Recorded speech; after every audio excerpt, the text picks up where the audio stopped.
is Journeys with the No Schedule Man with Kevin Bulmer, sharing the stories of heart-centered entrepreneurs and creative souls who have challenged themselves to find their real success and to live and work happy. Wherever you may be watching or listening, please follow along, share, and subscribe. And be sure to visit noscheduleman.com to learn more. We're glad you found us. Enjoy the show. I've been known to struggle with reality. Not that it is any real mystery. I just don't have the time for the stupidity. And yet you see it everywhere. Broadcasting from the Black Licorice Studio in London, Ontario, Canada. Welcome, I'm Kevin Bulmer. This is Journeys with the No Schedule Man. This episode presented by Mulligan Realty Group, Provincial Glass and Mirror, and myrealsuccess.ca. I've got a treat for you today. One of my favorite humans. I only wish that we could be doing this with the two of us side by side, breathing the same air, but apparently that's dangerous to do now.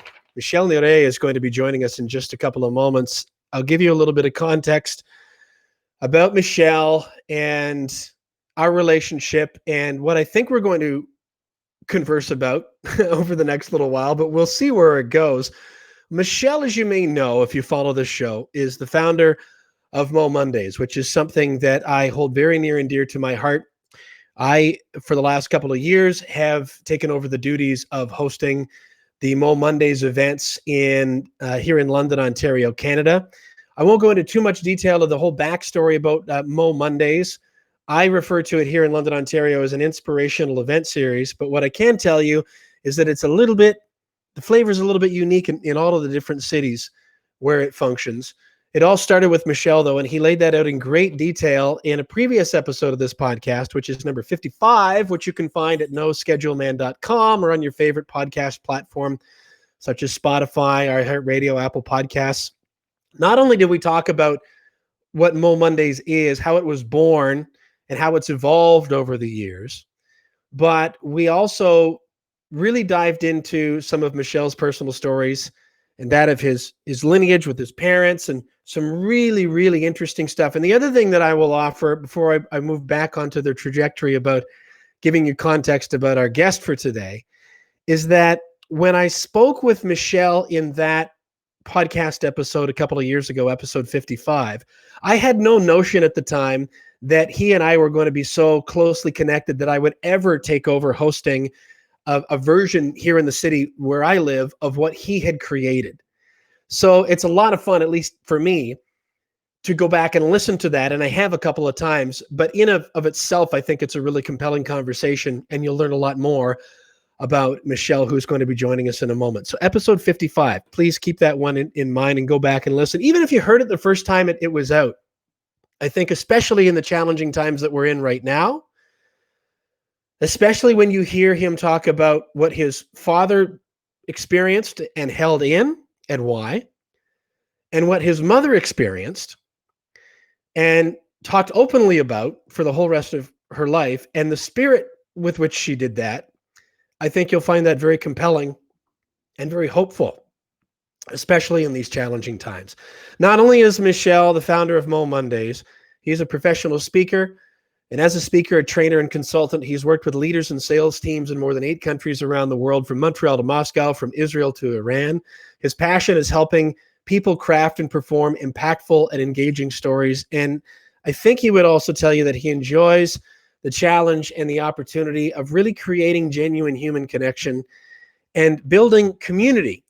And to a great extent, people like Michel and I have been doing that, especially through events like momondays, building community and creating connection in person by having people in the same room. And now we're, at least for the time being, at the time we're having this discussion, we're not really able to do that. How are we able to do that, though? What are the opportunities going forward? He and I are both looking into this, and we thought we would talk about it and invite you in on this discussion. Michel, I'm so happy to see you. I've been excited about this all day. I love you so much, and I'm just so grateful for the chance to do this again. I want to jump right into the conversation, though, by asking you, what do you think community even means anymore in this pandemic era that we're in? Oh, wow. You would start with an easy question, right? You know me, I don't like to burn daylight with the "Hey, how are yous?" and tell me You're about right. yourself. Seriously. But What is community? creating community? What does that even mean? That's a great question. Interestingly enough, it is a question I've been considering a lot, because community is the coming together of different people. But, and this is so important for me, not in the sense of tribalism, because I think tribalism is one of the greatest ills of our world these days. I think tribalism is the root of all evil, but it's also the root of our humanity. So can you tell I've been thinking about this? When I wanted to take us right into the deep end, we're down there and holding our breath already. Holy cow. You keep going about maybe the differences between the two. It's fascinating because I've been hearing some other conversations about essentially this tribalism and the dangers of it. Tell me more about what's on your mind related to that. So tribalism, and I'm kind of like, you're asking me questions that I haven't even gotten this far in my own, thinking trajectory about this. But I think tribalism is about us versus them. And so it's about us at the exclusion of others. Wait a minute. I think I may have said something quite smart here. Doesn't happen very often. Wait a second. Okay, I've got my pen ready. I want to make sure we're recording. Before it evaporates, Kevin, wait. Yes. Tribalism is us versus them, and it's us at the exclusion of others. Community is us with the inclusion of those who would otherwise be called others. I think I said that right. I agree that you did have a profound thought to share. Us at the inclusion. I'm glad we're recording. We can wind this back. Let's just press pause and go back and listen to what you just said. The inclusion of those who the simple distinction between tribalism and community, in my view, is that tribalism has boundaries around it, and community is broader. You can welcome anybody into community, and it's not about us versus them. It's about us all in this together. And there's a gray area, because you have a community of certain types of people. You have a community of certain other types of people. And that, just by very definition, there's a hard boundary around it. But I think community is much more open and avoids the negative connotations or the negative implications of tribalism, which is fear-based. We could easily invest the next hour just in dissecting that, but I'm going to steer it, or exploring that. I'm going to steer it this way. What does it mean to create community almost exclusively, at least for now, online?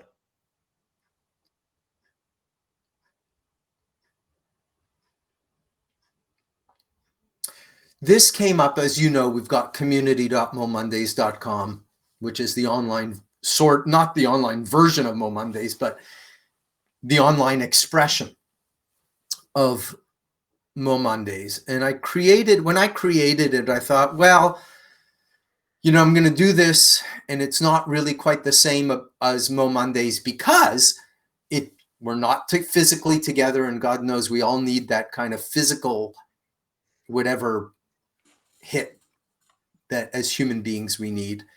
And so it's not going to be as good, but we're going to try to make it as close as we can. And to a large extent, we've accomplished that, but we've been surprised along the way, because it's allowed us to do things, obviously, that are not geographically based, where people are not required to be in the same place at the same time. It's allowed us to do things that we never would have been able to, and meet people that we wouldn't have otherwise been able to meet if we had stuck rigidly to the geographically based live in-person event. So yeah, thank you, Kevin, for putting that up, community.momondays.com.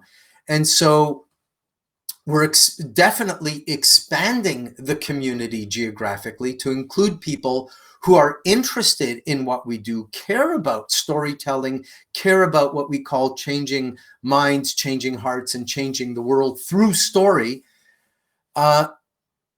And these are, in fact, these are people in some cases in the cities in which we live, but could otherwise not attend, perhaps because of a disability or transportation issue. So even though physically, geographically, we're in the same area, but now they could partake in this community and be welcomed into the community.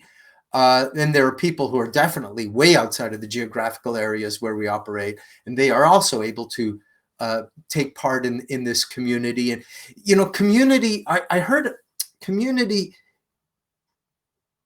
is a group of people who are passionate about something and learning to get better at it together. Community describes a group of people who are passionate about something and want to get better at it. And we recognize that we could get better at it faster together. We help each other, support each other. So that's kind of like the coming together of what your two questions so far about community. Well, so we're looping back into where we started a little bit and dipping back into, I'm about to dip back into the previous conversation that we had when we talked about in detail how momondays was born. And I'm thinking about community versus networking. And there certainly can be community in networking, but not the everybody report in and write down who you referred to what, and a sort of a forced, very non-organic kind of a thing. Not to say that it doesn't have value and doesn't have the opportunity to bring people together, but that, is it fair to say, Michel, that the very genesis of what momondays has become was seeded through some sort of an inherent sense of giving people that sort of organic sense of community, of belonging, of sharing, of openness, without the trappings of tribalism and whatnot? Well, definitely that's the hope of avoiding the trappings of tribalism. I mean, bottom line is momondays was really born out of it's born partly out of my frustration with all your usual kinds of event, the speak to sell events, the old style networking event where it's really just about giving and getting business cards. It was born out of a frustration with the transformational events that you know most of us have been to in the last 20, 30 years, where, you know, it takes several weekends and several $1,000s and everybody needs to cry. Or also born out of frustration with the cheesy kind of stand-up comedy that was just about getting a laugh. And at the end of the night, my wife and I would look at each other on our way back from a stand-up comedy event, wondering, it's like, what were we even laughing at? You know, we laughed. It was funny. It was cathartic in that respect. It was good. It was great endorphins. But what were we really laughing at? There wasn't anything meaningful. It wasn't anything we walked away that night with something that we learned, a new insight about other people, new insight about ourselves. So definitely there was an element of that got fed into the format of momondays. But I'd have to say, even beneath that, there's the intent of momondays to give voice to people who may have thought they didn't have a voice, or may have thought their voice wasn't of value, and to give them. I want to phrase something. In fact, in the meet and greet that we did today, Tim Brody from Halifax, as you know, ex-Mo host of momondays Halifax, one of them, he said, you know, we tend to think of the audience coming to a momondays and getting this wisdom from the people on stage. And absolutely that's true. Absolutely that's true. But he said, we have to remember the gift that we are giving the people who share their own stories on stage. And in some cases, for the first time, they feel that they are being heard, they're being valued, that they see how their own personal story can have an impact on others. I mean, that is life affirming. That all the negative experiences that you may have had fly out the window because you say, now this is what it's for. If I can help one person in the room, it makes it all worthwhile, and I'd gladly do it again. And we hear that over and over again. Yeah. So I think it's about giving people a voice. It's about sharing the life lessons, sharing the wisdom that is in the room. It's about people taking away what they need, not what they are told to take away. That's a big one for me. You know, letting people absorb the wisdom and adapt it to their own lives and hearts the way that it makes the most sense for them. And you know what? You know this. You know, as Mo host, you must have heard me say this. And we've got the best seat in the house because we are like the fly on the wall. We get to see the impact on the speaker. We get to see the impact on the audience. We get to see the dynamic relationship between the two and the energy in the room in a way that nobody else does. It's a privileged spot that we have at momondays to be able to see that and walk with everybody. And we hear the comments after the fact, and we hear how, you know, not every speaker, I shouldn't say that, but the people who have thought, come to the stage, or you tap them on the shoulder and you say, you've got a story to tell. And they say, who would be interested in my story? They may not say that explicitly, but you know that's what they're thinking. You know, it's all, or everybody's got a story like this. Well, yes, but nobody's got your story. Your story needs to be heard. And that sense of empowerment goes both ways, because then everybody in the audience hears that story has an impact on me, just like your story on me. Hey, nice shirt, man. Let me put that full screen. Somebody screen cap that. Very nice. Do you know, I don't even have one of those right now. By the way, for those who are listening to the audio recording of this, Michel has just displayed his I am a no schedule man. No plan is all part of the plan t-shirt. We're going to have to print some more of those up. What you shared a few moments ago was something that I can tell you that I was not prepared for and had not thought about in advance of becoming a host of a Mo Mondays. And at this point, I think for the benefit of those who are not familiar with what Mo Mondays is, just to describe even what happens here in London, I refer to our London show as kind of like TEDx meets the Tonight Show. It's less, I want to be careful here, pretentious and structured than TEDx. Not that it's not structured, but we ask anywhere between 4 to 6 speakers plus a host. And even the word speakers, Michel, is something that I've kind of distanced myself from, because I know why. I don't want you to give me a speech. I want you to tell me a story. I just want you to be you. I don't want you to feel like you need to be anything other than who you are. But having said that, about 10 minutes or less, share something that has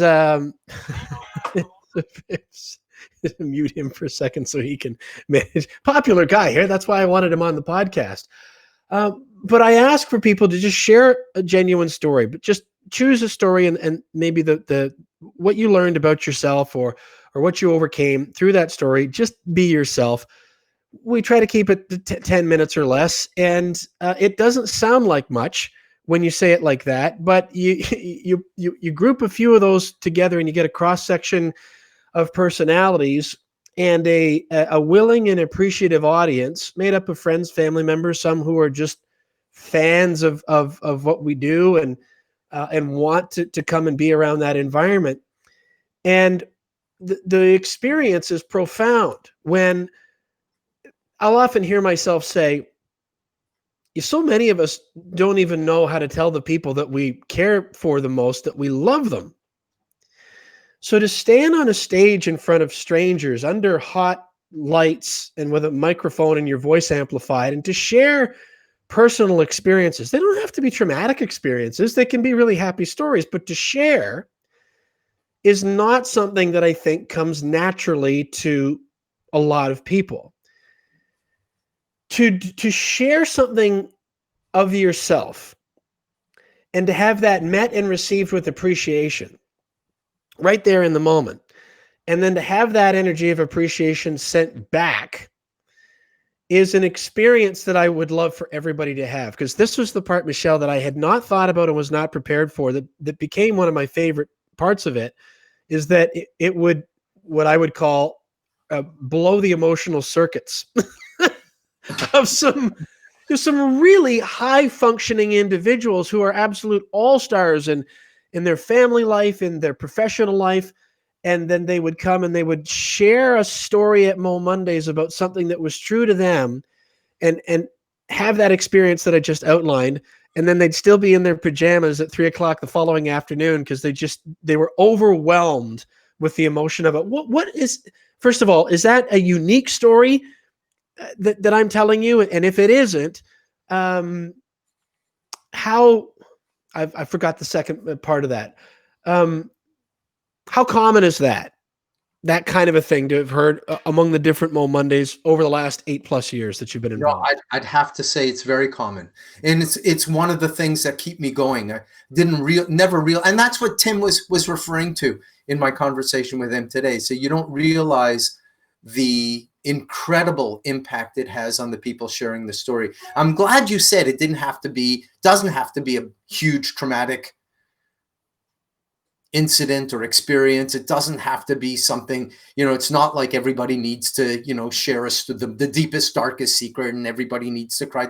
I mean, there are some of those, but in fact, it would be too much, as you know, to have all the speakers do that we don't want that. We do not want, I'll say that again. We do not want that. It's too much.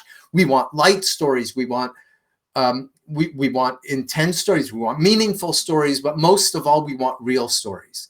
And I think the real, listen, let's be honest. We live in a world of social media where, they say, the quickest way to get depressed is to, scroll through everybody else's social media feed and see everything they have and we don't, and see how happy they are and we're not, and, all of that stuff. So, real is the operative word. And I think for the people who get on the Mo Monday stage, or now online, because as you are doing some things online, and we're certainly sharing stories online,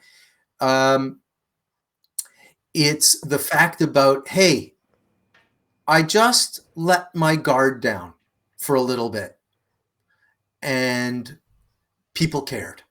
So you're God bless you. I absolutely love you. You're answering the question that I wanted to stick in there and ask, which was, in those moments like what I described, and you've already started the answer, what's happening there? And I'm asking that in the context in the back of my mind, Michel, to set up about why try so hard to transition community into online in the midst of this pandemic. My feeling is that this is important, and that in a certain way of my thinking, that people need this now more than ever, and I can't give it to you the way that I want to. But I'm getting ahead of myself. In that process that I described, what's happening there? Why is it so powerful? You already started to answer it. Yeah, and again, you're asking the really good questions, Kevin. I think what really is powerful is because we do we're like, as you know, I've been a professional speaker now for over 20 years. I eschew, ESCHU, I eschew the manipulative kind of technique-driven motivational speak. In fact, we try to strike the word motivation from our website wherever we can, because we don't want to attract the people who just want the motivational talk or the motivational keynoter and the motivational hack for the most part. I mean, yes, we do need to understand there is a craft to this. There is a craft to this.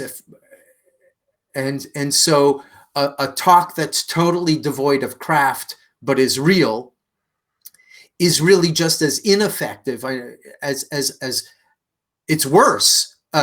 No, it's the opposite. It's just as ineffective but not as bad as the talk that is not real but crafted to the hilt. So they're equivalent in one way, but to me, one is more distasteful. Like I said, there still is Christ. You still have to know how to bring it. You still have to know how to bring an audience along with the journey that you were on, and bring them in slowly. You still have to know how to take them to where you were and then pull them out of the pit. You still have to know how to structure a story. You still have to know how to insert humor and lightness. You still have to know how to do all of those things. But first and foremost, it's a moment of realism that you are opening yourself up to. And I think for many people, even if it's a light story, it's like, hey, I was just myself and people still liked me. Mm-hmm. In fact, more than that, people got a lot out of my story. I made an impact on, 1, 2, or 50 people this evening. Like we're so used to superficiality and pretending to be people that we're not, going back to, that old 60s, 70s, 80s, and 90s things called branding. And both you and I have a similar background. So we know that's important. But when it takes over our lives to the point where we forget that we could be branded and we could be real, like, oh, what a concept. There's I think a kind of a lightness that we're not used to when we get the experience of just being ourselves without filters or pretense. And even that sounds cliche, be yourself. What does that even mean? I think it's one of those things that you know it when you're in it. Well, if I interrupt, I think being yourself without pretense, what a great line, by the way. What does it mean? It just means speaking from the heart, not worrying about being judged. Yeah. And that's less, it hasn't come easily for me. It's one of the things that Mo Mondays and hosting Mo Mondays has been such an enormous help with, is that each month that would go by, I would feel like I was peeling away a layer and peeling away a layer and peeling away a layer. And I would hear, to reference something that you were referring to earlier about traumatic stories, and we all have things in our own lives and in our community and the lives and the stories of people who are close to us, and we need to hear those things. But I would always ask people that were going to participate with what we're doing, I want you to get to the meat of your experience, and I want you to share it. But at the end of it, I want you to ask, and then, is it uplifting? How have we grown from this? And always wanted to be an uplifting experience. And it would make me smile, Michelle, when I would hear from the occasional people, oh, I don't want to hear a bunch of sob stories. And I'd go, look, I don't know how many more ladders I need to climb, train whistles I need to blow, shirts I need to rip off my body, like wardrobe changes on stage for you to get this friggin' idea that I'm just trying to give you a little bit of light and lift your spirit up. Yeah. But I think that also speaks to what you were referring to about the engineered manipulation of the professional speaking world. And I'm generalizing irresponsibly here, but what's your key takeaway, and position yourself as an expert? Well, I can know what my intention is of what I want to share, but it's like when a singer sings a song, once it's out of their mouth and through the speakers, it doesn't belong to them anymore. What it means isn't up to them anymore. It's up to the interpretation to the audience. And I think that what we do is very similar. And to loop back around, it's really interesting when you have somebody, especially those who are like, I don't even understand why you're asking me, Michelle, to share. What does anybody care about what I have to say. And then you sort of coax them through it, and they just share what to them is a very mundane, everyday kind of story or occurrence. And it's huge, right? And they get bombarded with messages and emails and teary-eyed well-wishers of how much that meant to them. They're astounded. And I think that these opportunities are available to us every day and in every moment. It's right there, but we keep missing it because we're so programmed to think we should be looking for something else. Yeah. You know, in the speaker world, and you were being generalizing irresponsibly there, because there are many, you know this, there are many amazing speakers, and you're one of them who speak from the heart. And like I say, you do need to employ and apply some craft. It's just when it becomes the overriding intention is to put the craft in as opposed to speaking from the heart. But there's a saying or in the speaker world says, are you in your story or are you beyond your story? And if you're in your story, then that's when it comes across as a traumatic event and it's a sob story. And nobody needs to hear those because you're not past it. If you're past your story to the point where you can actually make fun of your story, then it ceases to be a traumatic event. It's not traumatic for you. And that is so important. And sometimes we will work with speakers who start off in the first camp, but our job is to get them into the second one before they get on stage. And that process is part of the journey of finally getting past your own story. So this is something that really has become a bit of a runaway train. I mean, it's a pretty big snowball at this point, although depending on how you look at it, we had a really good big snowball running down the hill. This is a real stretch, this analogy, Michel. I'm waiting and then for all it. of a sudden this pandemic came out, and in one way of looking at it, it feels like it's melted a lot of it. I don't think it has necessarily. I think that's maybe in here, but the way that we of those who are involved in Mo Mondays or in anything where we are used to being in the same room with each other and sharing space and stories and encouragement of any kind, we've been forced to reevaluate how, if at all, we do that. Yeah. And I think there's been an evolution. We're right in the middle of it. We're not beyond this yet. I hope we can still laugh about it because I don't think we've figured it out yet, but it is coming. Yeah. Well, from your perspective, because this idea of the community and even communities.momondays.com, how did this even come across your awareness? How did you become curious about it? I mean, was this even precipitated by the pandemic, or is this something that has been sort of on your mind and in your consciousness for a while and then sort of spurred on a little bit? Oh, beyond the shadow of doubt. I've been meaning to do something like this for years. But, you know, it's just like, I'm sure a lot of people, there are things that meaning to do but never get to until you're forced to. And when we no longer have live events, I said, well, no time like I wanted to do a video training session.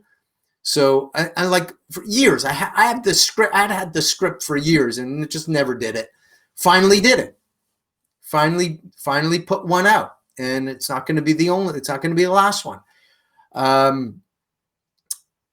The ability to attract people into the Mo Mondays community, back to your very first question, is something beyond who are not restricted by geography. Is something I've wanted to do for a long time. Now we could do it. Now we've got people in from the UK. We've got people, all over the US. We've got obviously people all over Canada because this is where we started. We've got people in Germany. You know, it's like, it's great. it's pretty cool because we have a unique take. And you know this. I mean, it's everything that you're talking about. We have a unique take on the intersection of storytelling, personal transformation, empowerment, and entertainment. Mm-hmm. And I say that with a huge amount of pride, because I think before Mo Mondays, nobody ever thought to put all of those things together in the same, box, in the same room. And we did. And we are blending together also the craft of professional speaking,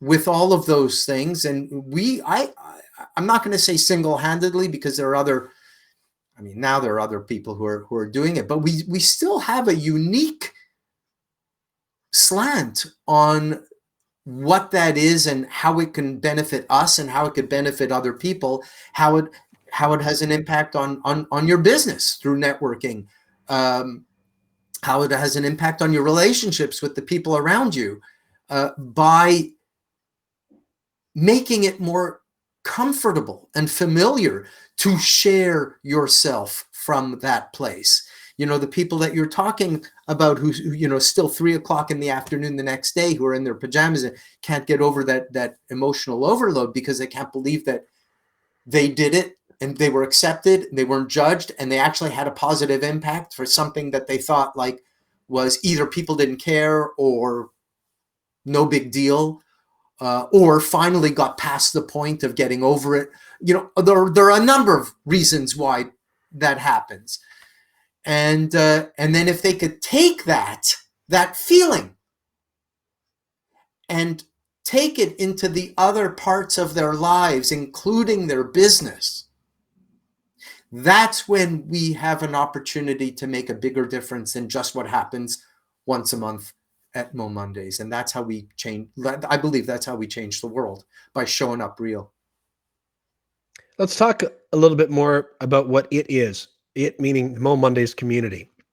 And for want of a much more delicate phrase, dumb it down for me a little bit here to even, if you would, Michel, describe the process of, if I'm remembering the timeline correctly, getting into this past spring and into the summer, where you were looking for a solution of how to bring people together online. Where would it be hosted? Would it involve some sort of a traditional, I can't believe I'm using the word traditional, with social media type channel, or would it be something independent? Would it be a membership portal on the Mo Mondays website? All of these things. What do you remember about how you were trying to put the pieces together? And then if you can somehow steer that into what it's become as it sits today while we're having this conversation, just as a means of helping people to understand what the hell we're talking about here. Yeah. Yep. So I remember being incredibly overwhelmed and confused, but wanting to do something. And I spoke to a friend of mine who was using a platform that he was quite happy with, and I started exploring it. The problem that I have with most of the membership-based platforms is that they're really, really good on the marketing, which is good, or they're really, really good on the training modules, which is good, but they're woefully lacking on the community aspect. And I hit on one that their stated purpose is to bring together the training and the community. So community is great, and we all got community, Facebook, LinkedIn, and you name it. But there are issues with all of those other platforms, and that you're stuck with their rules. You're stuck with them wanting to basically take over your community for their purposes in a lot of cases. There are a lot of frustrating things about using those classic social media platforms, which I didn't want to do.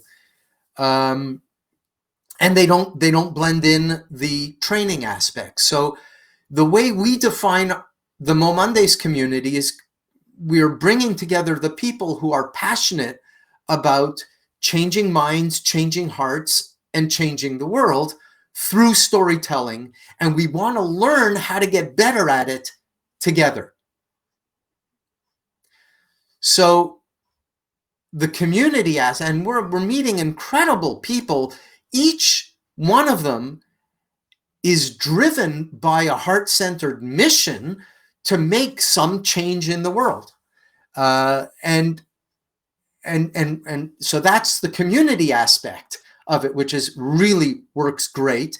And then there's the training aspect of it, where there's either the video training or the live workshops once a month, or next Monday we're doing a Mo coaching session, which people tell me is some of the most valuable, high value things that we offer, which is people go, they share a story, and then I will literally coach them on the spot for everyone to see how we can make it better. And interestingly enough, one of the ways that I almost always make it better is by digging deeper, not by, I mean, yes, sometimes it's by layering some craft and some technique. Sometimes that's true.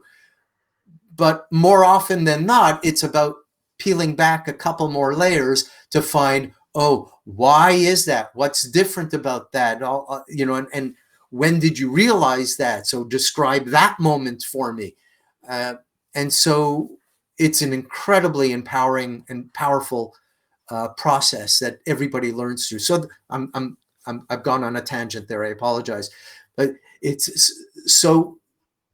I wanted something when I found the only thing out there that does a good job of blending community and training, I said, yes, this is it. Now there are still problems. It's still not perfect. They still have their own, software rules that you need a workaround every second day. But it's the best thing that I found out there, and we're finding the workarounds, and it's working. It's working. So I'm excited. What have you found out about the power of the Mo Mondays brand itself and what it means to people by going through this process of not really being able to have in-person events for now, but investing your effort into creating this online community and the service that you just described, and then reaching out and introducing that name and your service behind it in a somewhat different way and seeing people respond? What have you learned about how deep that Mo Mondays name runs with some people? It's been surprisingly deep in a way that's been humbling. So one of the questions we ask, and this is really cool to read the answers, and it's amazing how many times your name comes up, Mr. Kevin. I'll tell you why. I've got. Let me back up there. One of the first questions we ask when somebody says, okay, I want to be a member, and it's free to join, they say, name one person that you've met through Mo Mondays who's become a friend. And it's just, your names come up very often, very often.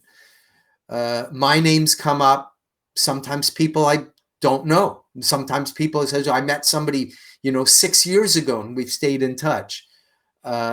It's pretty cool. And sometimes, especially now, as we're reaching further and further afield around the globe, I don't know anybody through Mo Mondays yet. So that speaks to the community, the fact that there are all these connections, but also in terms of the brand, people remember the impact that Mo Mondays has had on them, either as an audience member or as a speaker. And that's been pretty cool. Just today, like an hour ago, I responded to a request as, hey, I spoke in 2018 in Halifax, and it was a great experience. I'd love to see if I could look at that talk that I did, and it's good memories. What's been people's response to getting into the platform that you're using and figuring out how to navigate around it? Well, I can't sugarcoat this. Like any software platform, it's been a challenge for some people. It's been a challenge, like I alluded to earlier, is, like any platform. I've never found the perfect platform ever, because they try to make it to be as accessible to as broad a type of use cases as possible. We want to use it for this. So there have been some struggles.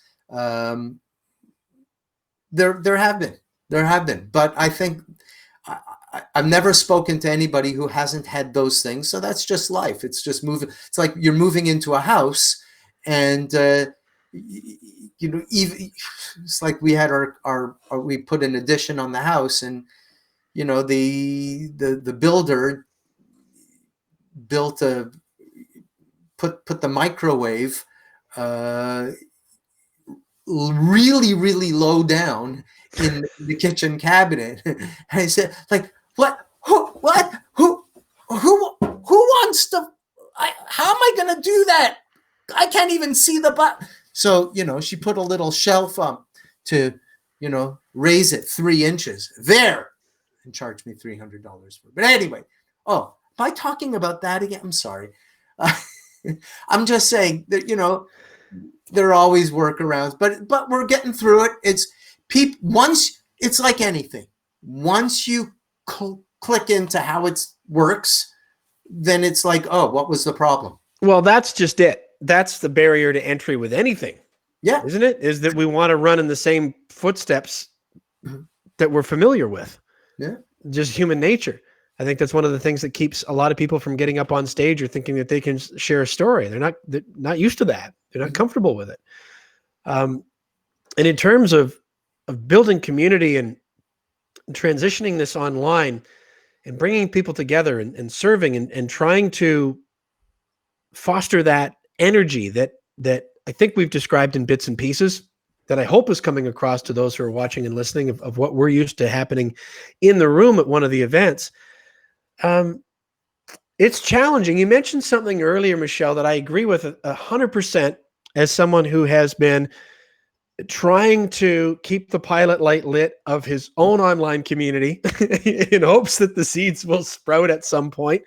And I've been doing this since 2017, where you alluded to the training and the marketing seems to be really strong, especially, and I'm generalizing irresponsibly again, but of some of the gurus that have the means and can set up those systems, but where that sense of community, that I'm going to throw that overused word organic at it again, that almost sort of conversational sort of heartbeat, almost like when I grew up, I would listen to the Detroit Tigers baseball games at night. And when I would wake up, I would hear J.P. McCarthy, who was the morning man on WJR Radio 760 out of Detroit the next morning. And they became part of the soundtrack of your life. They were always there, whether you felt like you needed them or not. To be that voice, that influence in a community, and to try to serve people that you can't see, that you're maybe not even in the same time zone with, it's challenging, isn't it? I mean, it takes a lot of effort to try to continue to keep that fire lit and that conversation going. What's been your experience along those lines? Yeah, there are like all kinds of decisions. Like, what time do we put the event? What time do we make most of the events? Yep. Simple, not simple, but basic question. Now, we opted for 1 p.m. EST, and one of the reasons why I picked that was because the people on the East Coast are an hour. Is it ahead or behind? Is it they're an hour later? People on the West Coast, so West Coast, California, Vancouver, etc. It's 3 hours before, but people in Europe can still easily participate. We lost a few people in Asia. There were some people who were before coming in from Korea. It's 1 a.m. for them, so we had to make that decision. But another decision is, in fact, you figured into that decision. I'll tell you why. Because we had some requests to make it 7 p.m. But I said, if and when the live events come back, then we're going to be competing for time with people like Kevin, who are running their shows at 6, 7, and 8 o'clock. So we don't want that. So, simple things like that. But I want to go back to something else. I say, you said it's like anything, you learn it and then it becomes easy. I think this whole thing about online meetings and conferences in general falls into that kind of description, that category, because, back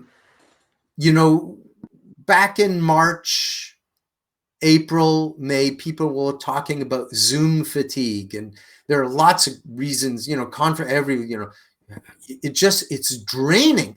And part of the reason why it's draining, there are some real neurological reasons why it is more draining, but there's also very simple reasons that we were all learning these things at the same time. It was new for all of us.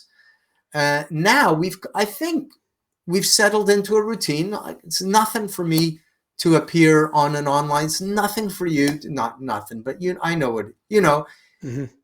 Like, we've got our systems down pat. We know I've got my lighting. I've figured out my background. I know how to set up my camera. I've got my microphone, and there are lots of things like dealing with people staring on the other side of the screen. You don't feel like I'm being stared at all the time. I can look at you. I know where you're, there are lots of psychological things that feed into this that our brains, I believe, are getting more familiar and accustomed with. It's becoming easier. It is becoming easier in general to be doing this online. How, if at all, do you think that will affect people's appetite to get back together when and if we ever can? Well, we will. We will. There have been incredible upheavals in the world.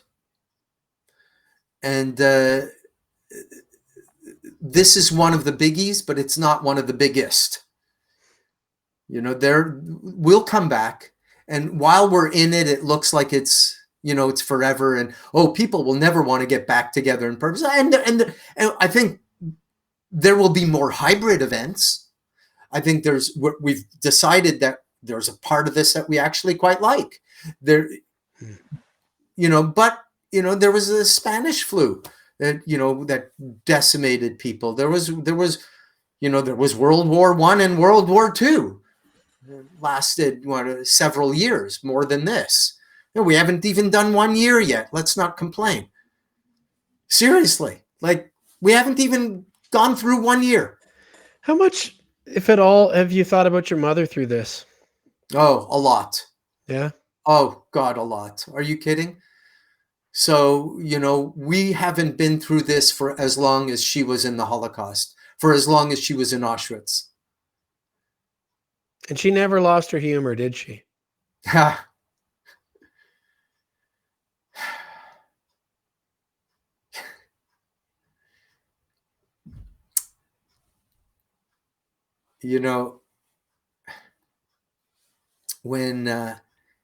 When she was in palliative care, and I think a little bit of this story, and my wife said to me, Michelle, spend every day that you could with her, because you won't have this. Anyway, after a few weeks, we ran out of things to say, and I started asking questions that I heard on the radio. And just a few days before, the radio announcer said, ask your parents the questions that, the silly, stupid little questions, like, what's the funniest thing that ever happened to you? And so I remember I sat on the edge of her bed, and I said, Mom, what's the funniest thing that ever happened to you? And she said, well, we had just arrived at the camps. Concentration camps, for those who are watching and listening. and she sees the expression on my face. She sees like, the wheels must have been going. And so she goes, yes, yes, in her French accent. Yes, yes, we just arrived at the camps. And she proceeds to tell me a story that just unbelievable, just like unbelievable. And that was one of the funniest thing that ever happened to her. So that story, by the way, you related in all its glorious detail in our previous conversation on this podcast, which I encourage people to go and listen to, episode 55. yeah. But her capacity for maintaining her sense of humor amidst such gruesome circumstances is something that I think we could all stand to reflect Well, on. either that or having totally lost your grip on reality to the point where it's funny. I don't know. But we talked earlier about being in your story or past your story. Yeah. When you can ask somebody that question, and my mom was pretty remarkable, and she went through some of these personal transformational courses herself. Even though she was the generation who had really come before it. Like myself and my brother kind of brought her into it. And she got to the point where she says, like, I wouldn't wish it on anybody. And she's referring to being in Auschwitz. I wouldn't wish it on anybody, but I'm glad I went through it because it made me the person that I am today. Wow. Like, wow. There's a real, it brings you back down to the ground really quick when you pause to consider that people and people in some cases, like it is in your case, that we're very close to, went through those things and had those experiences and experienced them close up. I know for me, Michel, I still trip myself up sometimes when I get my world centers too much around myself. And this even plays into a little bit of what I don't resonate so much with as it relates to speaking and coaching and that whole position yourself as an expert thing of when you become the center of your world. What I'm getting at is this: I'm happiest when I understand it's not about me. None of this is. And it's one of the things that makes me happiest, both about this podcast and certainly about my role inside the larger heartbeat of Mo Mondays, is that I just consider myself the ringleader. I'm just, at least in London, it's not about me. I'll host it. I'll go up there and I'll do somersaults and stand on my head to get everybody's attention. But I'm doing that to get their attention for you. And when we're successful with that, it's the other people's fulfillment that is most fulfilling to me, if that makes any sense. Have you experienced something similar to that? Yeah, and it's not just in speaking, or it's a well-established thing, and all of a sudden my mind goes blank. I can't think of a single thing that has established it. But anyway, it's a well-established notion, if nothing else, that when you are in service to others, you get out of your own head. And we are least happy when we are stuck in our own heads. Yeah. So, and it's you've heard this from singers, artists, actors, when they some of them talk about, or painters or anything, they talk about channeling this outside master force. Some of them will call it God. Some of them will call it the force of the universe. You're channeling it, and you're not doing it for yourself anymore. You're just, allowing the hand of God to work through you.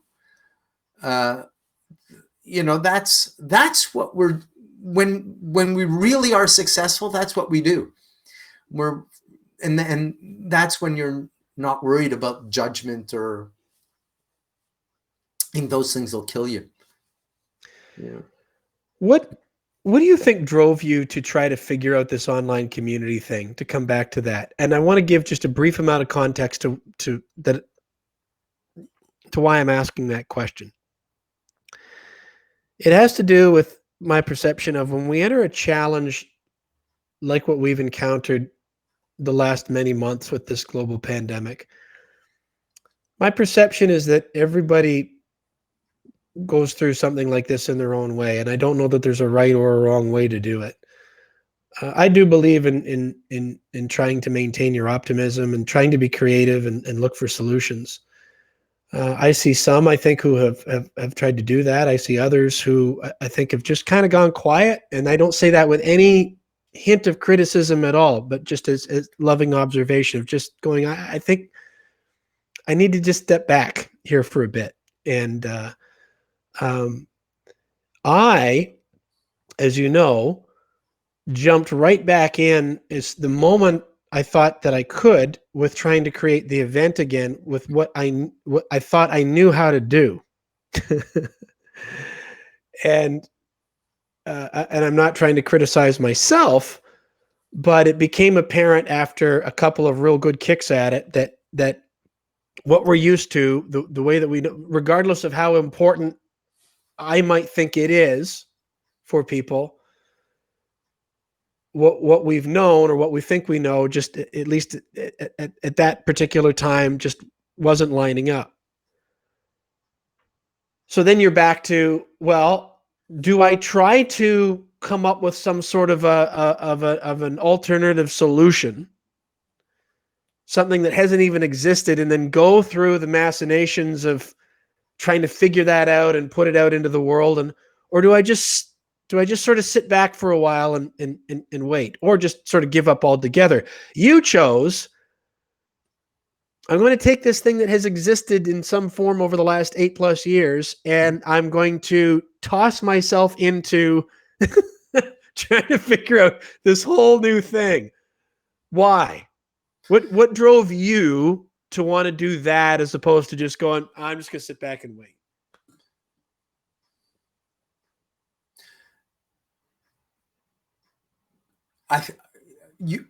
I'm sure the same thing that drives you, Kevin. I am passionate about this. I believe that sharing our stories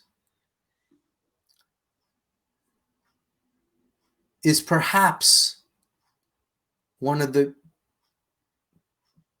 best things we could do individually in the pursuit of world peace. I believe that when we share our stories, we accept ourselves. And I want to go back to yours. It doesn't have to be traumatic. Doesn't have to be just like that self-reflective sharing of stories. What did I learn from this? What can others gain from it? What's true for me? How do I share that with others? It's the most human thing that we could possibly do, and we've gone away from it. So I believe we need this in the world, because it requires us to, when you think about all the airs and pretensions of people and all those things, I think, all the place where ego gets in, and I think they're responsible for all the trouble, strife, conflict, major wars, oppression of people. But when we could share ourselves, is sometimes in very simple ways. That's how we come together, and that's how we establish our humanity with each other. So I believe we need this. I believe it's my mission. I have to do this. I didn't think about, I did think about whether it'd be successful or not, but I have to do this. I have to do this. How similar is the feeling now to the I have to do this about going into the tea room more than 8 years ago? When I went into the tea room, so let's back up for the people who don't know the story. I started Mo Mondays 2012. Our first Mo Mondays was on the second floor of a tea room. There were approximately 18 people in the audience. Actually, there was half of those was the serving staff. There was no microphone, there were no lights, there were no backdrop, no audio system. there was nothing. There was tea. It was a tea room, you know, and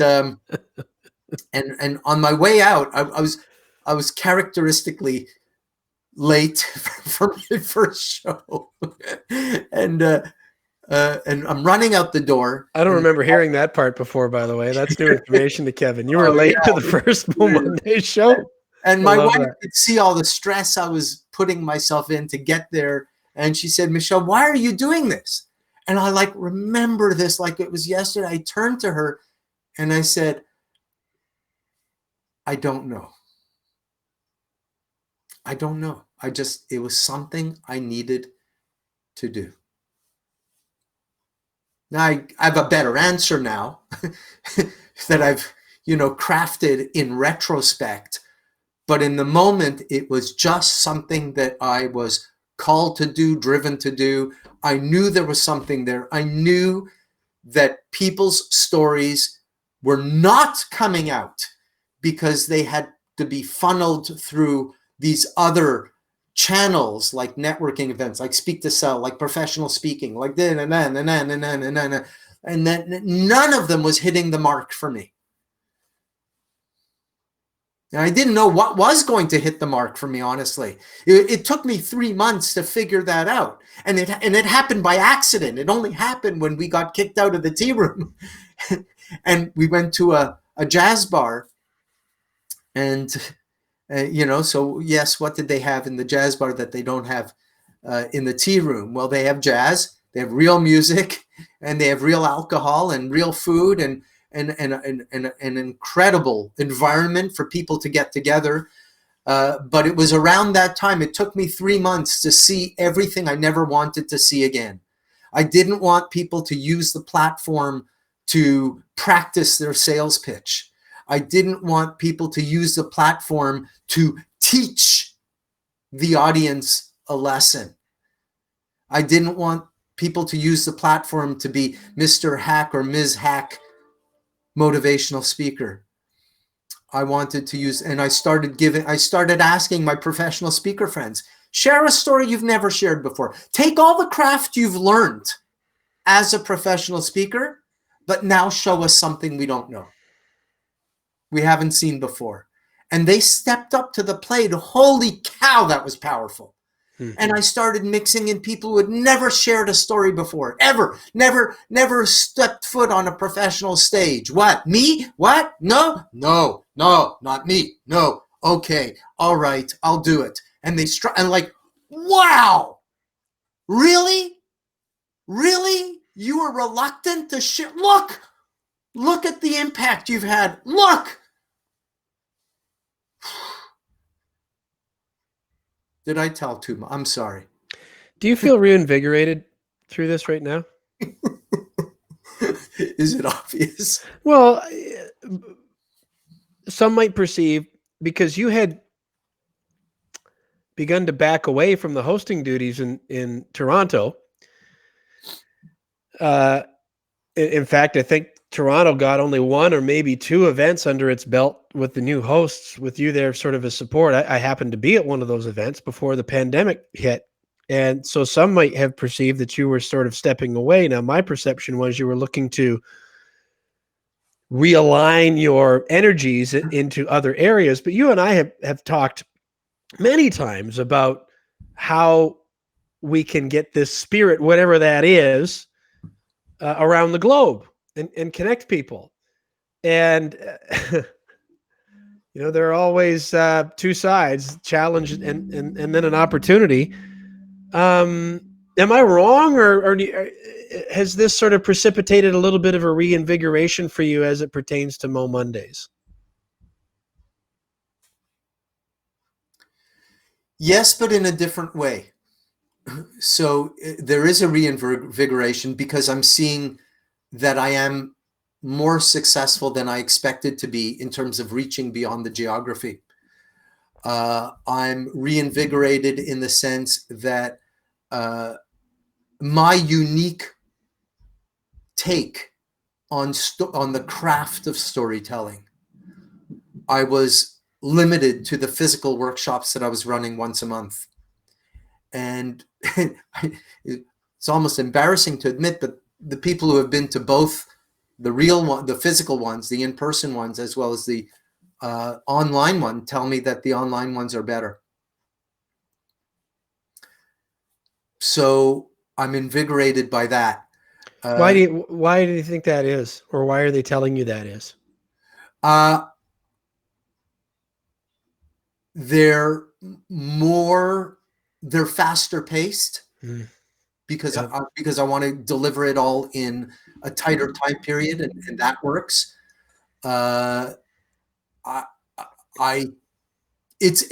Interestingly enough, because I'm so aware of the boredom factor of being on a conference call, they're way more interactive than the in-person ones. I've gotten good at using the tools like the rooms and the stuff like that. So I've gotten good at that, and structuring them, giving people. It's easier to get people when the room closes within 60 seconds. It's easier to get them back to the room than in a real live event where you say, "Okay, come back in 10 minutes," and 15 you're still waiting. Yeah. Lots of little reasons. I'm also being more laser focused in what I deliver online. There are lots of reasons why I think they're better. They are good. There's something I want to highlight and share that we've talked about before we wrap up this conversation. I think it's important to share for anyone who, like us, is trying to figure out how to navigate this online world. I'll share that in a moment, but I'm interested to hear on you talk about how you maybe got to the point a little bit more streamlined thing, because even with our 2 Mo Mondays events that we did in person, one in August and the other in September, but also broadcast online, it's amazing. I mean, you can sit and you can learn and philosophize and take in feedback and plan all you want, but until you get out there and do it, you can't know. And we were limited to the number of people that we could have in the room, of course, because of COVID. But we didn't even get to that capacity.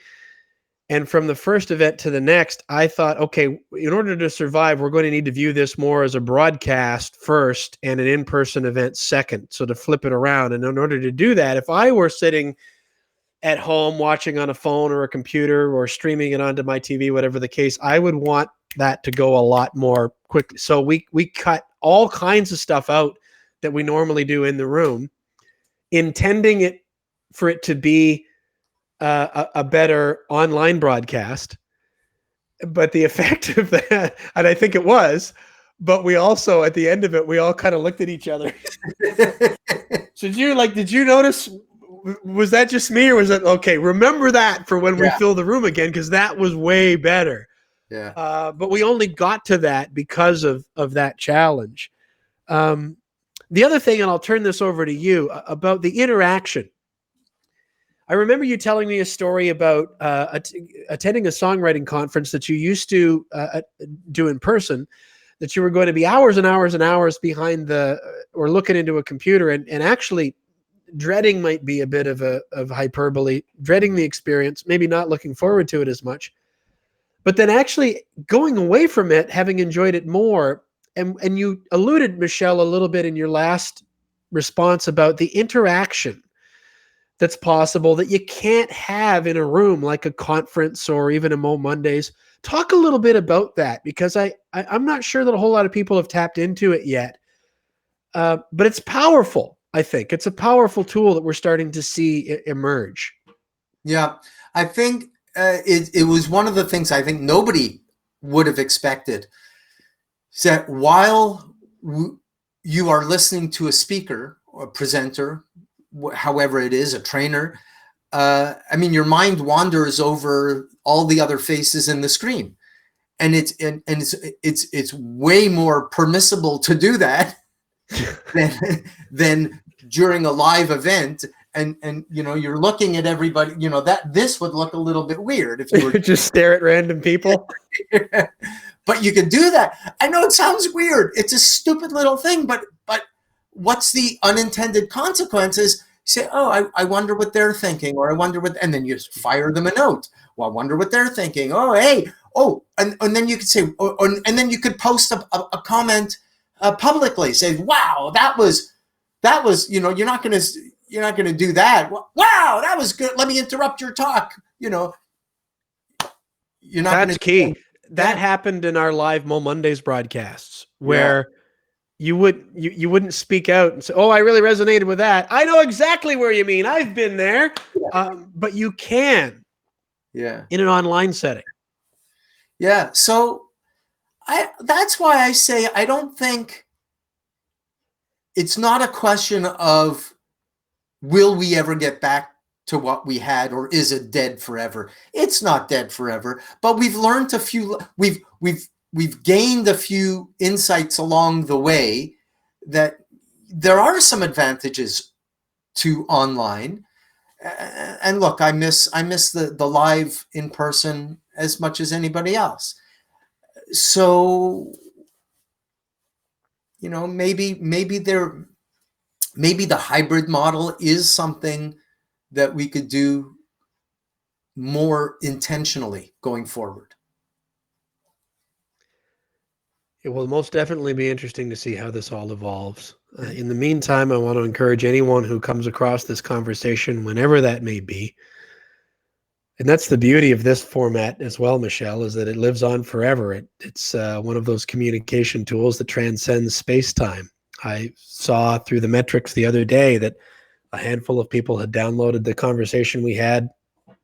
It's got to be close to 3 years ago now, at least more than 2, because it was almost exactly 2 years ago that I came to you and said, "Hey,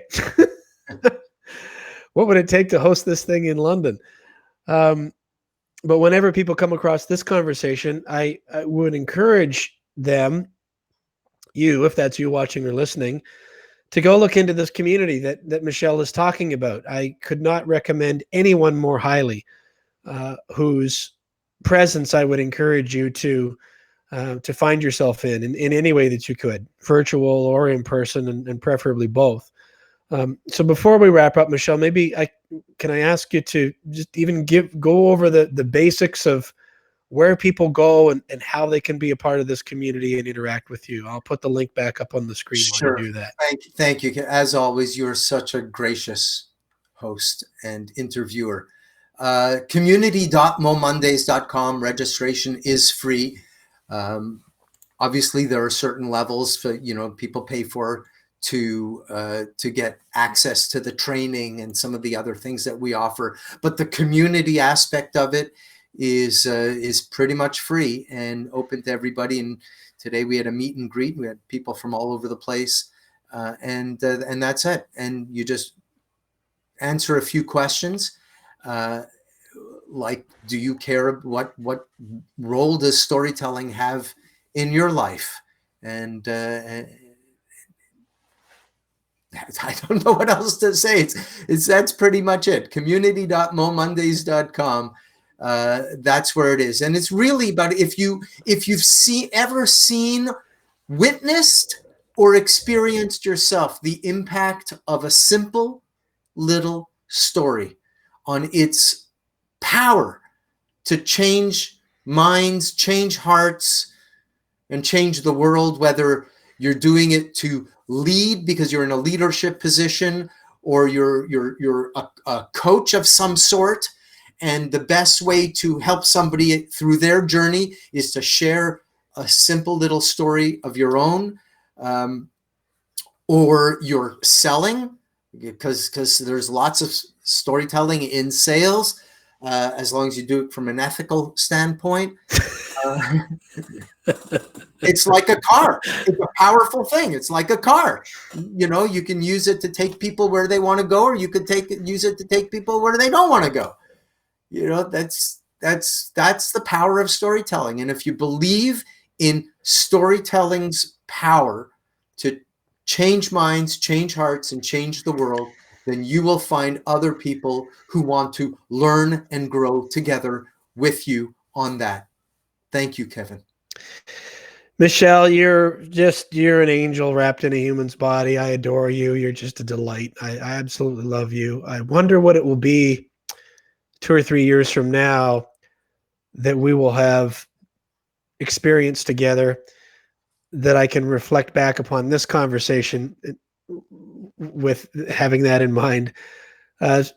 Similar to or different than, however it would be, the last conversation that we had, I'd encourage you to go back and listen to that as well, and think about how we didn't know that we would be working as closely together as it has ended up that we have.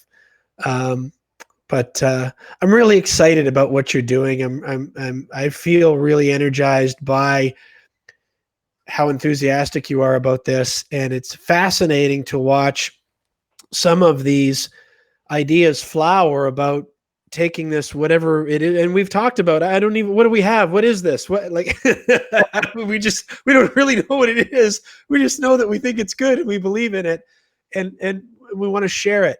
And that's happening even in the midst of a really challenging time.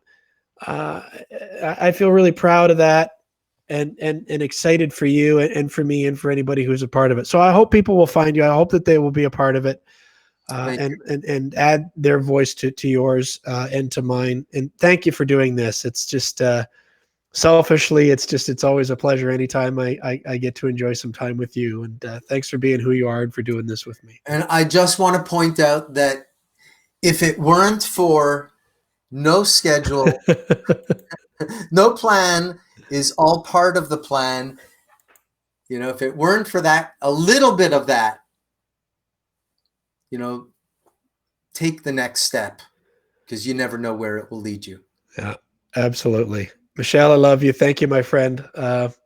Let's do this again sooner than another couple of years. You got it. I hope to see you soon. That is Michel Neray, the founder of Mo Mondays. And again, I'll put this up on the screen if I can click the right button. communities.momondays.com. Communities.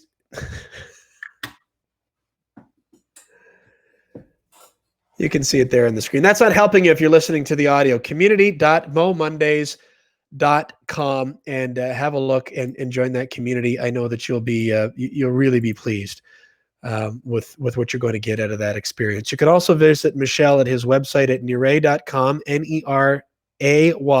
That's neray.com, or at momondays.com if you want to learn more about Mo Mondays.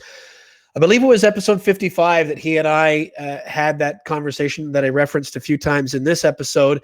He went into detail about the story that he referenced today with his mother. It involves a bucket of shit. It's funny. You'll laugh. Listen to it.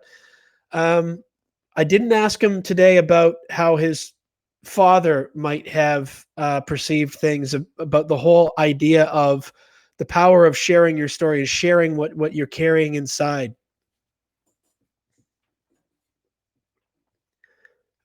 But think about that when you go back and listen to episode 55, and you'll know why. You'll know why it's making me emotional. And he also told the whole story about how Mo Mondays came to be, not just the tea room, but how they came up with the name, how it's evolved over the years, and then led us up to this conversation. So if you're still listening to my voice now after having sat through this conversation, you'll absolutely love that one. It's episode 55. You can find it and all episodes of Journeys with the No Schedule Man at noscheduleman.com. You'll see on the menu, just go to the podcast page, and the entire archive of episodes is listed there. You can also find us on pretty much all the major podcast platforms: Spotify, Apple Podcasts, Google Podcasts, iHeartRadio. On YouTube, you can find us there, youtube.com/noscheduleman. We'll be up there as well. And if you find us, please take a moment to follow or subscribe. It's free, and let people know who you think would benefit from hearing some of these stories, because it just helps us reach and hopefully inspire more people. I want to say a sincere thank you to Ryan and the team at Mulligan Realty Group for their support of Journeys with the No Schedule Man. Kind of realtor that you deserve. You can learn more about them at mulliganrealtygroup.com. And Brett and his team at Provincial Glass and Mirror. Provincialglass.com is where you can find them. And My Real Success Pass, where you can learn about that at myrealsuccess.ca. We've been talking a lot about community. I started mine in 2017. It was originally known as the Turtle Tribe. We now call it My Real Success Pass, and the online social component we have renamed the Turtle Crew. So we are there to serve heart-centered entrepreneurs who are finding their real success so they can live and work happy. And if you want to interact with me on a somewhat regular basis, that is by far the best place to do that. You can learn more at myrealsuccess.ca. My name is Kevin Bulmer. This is Journeys with the No Schedule Man. Again, this is episode number 114. You'll be able to find the blog post for it. I can't talk anymore, so it's clearly time to wrap up. You'll be able to find the blog post for it at noscheduleman.com on the podcast page. And I hope to hear from you on what you've taken away from this episode, and hope that you'll stay with us for the rest of the journey. On behalf of Michel Neray, I want to thank you again for joining us for this conversation. I hope you'll come back for some more. Please take care of yourself, and we'll look forward to seeing you next time. Much love.